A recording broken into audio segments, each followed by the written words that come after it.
देखिए दोस्तों, समझिएगा, हिंदी पर प्रैक्टिस करते हैं ना। जैसे पूछता है, जो मोस्ट इम्पोर्टेंट क्वेश्चन है उन पर बात करेंगे, है ना। हिंदी का प्रथम नाटक पूछेगा तो क्या हो जाएगा, नहुस।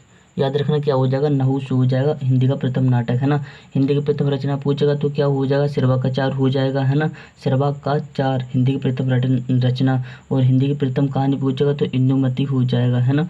और क्या पूछेगा, हिंदी का प्रथम कवि पूछता है तो किसे किसे बताओगे, सरप्पाऊ। हिंदी का प्रथम कवि किसे बताओगे, सरप्पाऊ।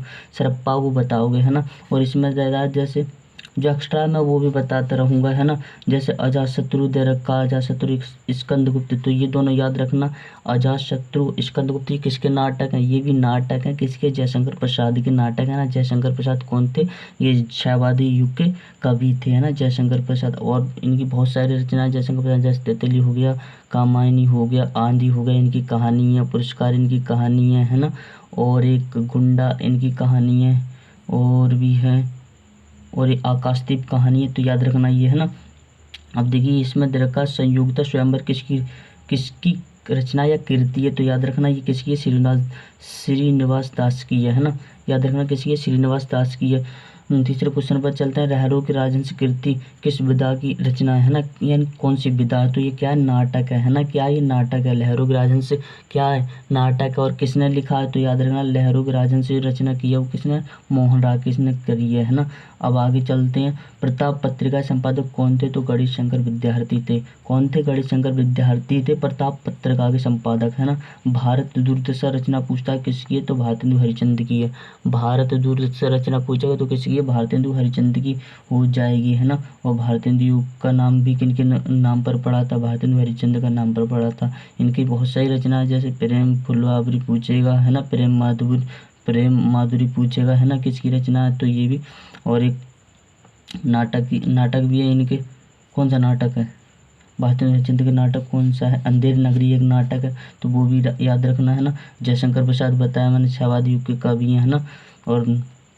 और क्या है, और 51वां क्वेश्चन देखते हैं, मुद्रा राक्षस के लेखक कौन है, तो भारतेंदु हरिश्चंद्र है। मुद्रा राक्षस के लेखक कौन है, तो भारतेंदु हरिश्चंद्र है, याद रखना, है ना। तो ये तो बस इनके बारे में तो बता चुका हूँ मैं। 52वां क्वेश्चन देखते हैं, श्री चंद्रावली नाटक के लेखक कौन है, तो भारतेंदु हरिश्चंद्र, है ना।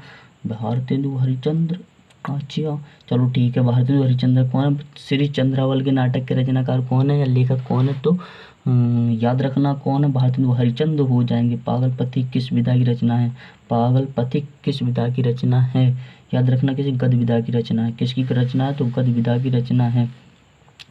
54वां क्वेश्चन देखते हैं, आधे अधूरे के लेखक कौन है, आधे अधूरे के लेखक पूछता है तो मोहन राकेश। और अभी मैंने बताया था मोहन राकेश के बारे में, मोहन राकेश ने क्या लिखा था, लहरों की राजहंस किनका वो नाटक था, मोहन राकेश का था, है ना। हरिशंकर प्रसाद ये नहीं होगा, है ना, क्या हो जाएगा, आधे आधे अधूरी रचना है किसकी है, तो मोहन राकेश की है। चंद्रगुप्त नाटक लेखक कौन है ना, चंद्रगुप्त मैंने बताया था अभी कौन है, जयशंकर प्रसाद। चंद्रगुप्त पूछेगा, स्कंदगुप्त पूछेगा, ध्रुव सामनी पूछेगा, ये तीनों नाटक किनके हैं, तो जयशंकर प्रसाद की रचना है। और इनकी और भी रचनाएं जैसे तितली हो गया, महाकाव्य हो गया, आंधी हो गया, बहुत सारी रचनाएं इनकी, है ना। और किस काल कवि, छायावादी कवि हैं। भारतेंदु हरिश्चंद्र किस काल के कवि हैं, तो इनके बारे में जान लो, भारतेंदु युग के कवि हैं, है ना, याद रखना है। अब देखिए जन्मेजय का क्या लिखा है, जन्मेजय का नाट्यज्ञ नाटक के रचनाकार कौन है, तो जयशंकर प्रसाद है।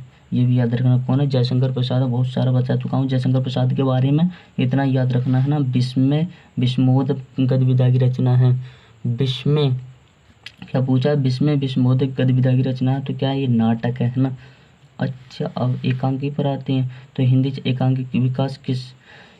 एकांकी का विकास किस युग से माना जाता है, तो छायावादी युग से माना जाता है। मतलब जो एकांकियों का विकास हुआ था वो ज़्यादातर किस में हुआ था, तो छायावाद युग में हुआ था, है ना, याद रखना किस में हुआ था, छायावाद युग में हुआ था। अंडे के छिलके किस विधा की रचना, तो ये नाटक है। अंडे की छिलके किस विधा की रचना, तो ये नाटक है। हिंदी की एकांकी जनक माने जाते हैं, तो कौन माने जाते हैं, रामकुमार वर्मा। हिंदी के एकांकी जनक कौन माने जाते हैं, रामकुमार वर्मा माने जाते हैं। और एक इनकी एक रचना वो एक एकांकी और है, उनका नाम क्या है, दीपदान। दीपदान किसकी एकांकी, रामकुमार वर्मा की, याद रखना। अब बात आती है उपन्यास, देखते हैं ना, सब देख लेंगे आज। लाला श्रीनिवास दास का उपन्यास है तो क्या परीक्षा गुरु किसका उपन्यास है? लाला श्रीनिवास दास का उपन्यास क्या है? तो परीक्षा गुरु। या ऐसे पूछेगा जो परीक्षा गुरु है ना, ये किसका उपन्यास है? परीक्षा गुरु उपन्यास पूछेगा तो किसका है? लाला श्रीनिवास दास का है। गुनाहों का देवता ये किसकी रचना है? गुनाहों का देवता धर्मवीर भारती की है ना। गोदान पूछेगा किसकी रचना है? तो मुंशी प्रेमचंद्र का उपन्यास है। और गबन किसका है? तो मुंशी प्रेमचंद्र का उपन्यास है दोनों। गबन हो गया, गोदान हो गया, है ना, सेवा सदन हो गया, ये सब याद रखना। गुनाहों का देवता ये धर्मवीर भारती की रचना। धर्मवीर भारती की रचना बहुत सारी ठेले पर हिमालय धर्मवीर भारती की रचना है। गुनाहों का देवता हो गया, है ना। तो इतना याद रखना। आगे चलते हैं दोस्तों। आगे 62वां क्वेश्चन है। 62वां क्वेश्चन क्या है? 62वां क्या है? परीक्षा गुरु किस विधा की रचना है? तो परीक्षा गुरु अभी तो हम पढ़ के आए थे। परीक्षा गुरु किसकी रचना थी? याद रखना, लाला श्रीनिवास दास का था, है ना। और क्या था? ये उपन्यास था, है ना। परीक्षा गुरु क्या था? उपन्यास था। परीक्षा गुरु किस विधा की रचना है? तो मैंने अभी बताया था क्या था, ये उपन्यास है ना। किसका है? तो लाला श्रीनिवास दास का है। परीक्षा गुरु के रचनाकार को लेखक हैं तो कौन है? तो श्रीनिवास दास हैं।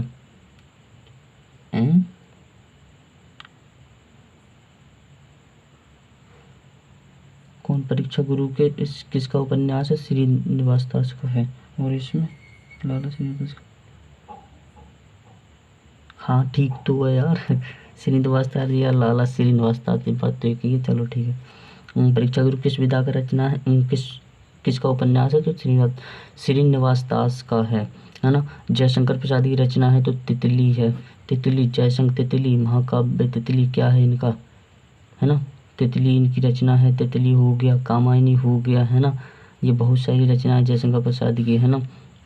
और भारत दुर्दशा बताओ। भारत दुर्दशा पूछे तो क्या बताओ किसकी रचना है? देखिए, भारत दुर्दशा पूछता है तो किसकी रचना? भारतेंदु हरिश्चंद्र की रचना है। अगर पूछेगा भारत भारती तो याद रखना किसकी रचना हो जाएगी? मैथिली शरण गुप्त की हो जाएगी, है ना। भारत भारती पूछेगा तो किसकी हो जाएगी? मैथिली शरण गुप्त की हो जाएगी, है ना।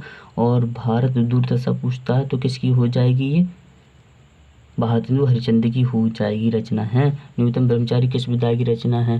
तो न्यूनतम ब्रह्मचारी किस विधा की रचना है? तो उपन्यास विधा की रचना है ना।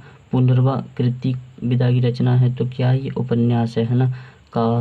कायाकल्प के रचनाकार कौन है? तो प्रेमचंद्र हैं। कायाकल्प के रचनाकार कौन है? तो प्रेमचंद्र। प्रेमचंद्र किस काल के युग के कवि हैं? तो छायावाद युग के कवि है। भारतेंदु हरिश्चंद्र किस? भारतेंदु हरिश्चंद्र के काल मुंशी सदा शुक्लाल जयशंकर प्रसाद छायावाद युग के कवि हैं, है ना।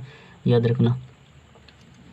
तो वीडियो लॉन्ग नहीं बनाऊंगा मैं, है ना, क्योंकि चलो अभी एक आध क्वेश्चन और कर लेते हैं। मैंने अपने अजनबी उपन्यासों के लेखक हैं। अजनबी उपन्यासों के लेखक कौन है? तो सच्चिदानंद हीरानंद वात्सल्य अज्ञे। सच्चिदानंद हीरानंद वात्सल्य अज्ञे की तो प्रयोगवादी कवि है ना। और इनकी रचना जैसे बहुत सारी रचना है।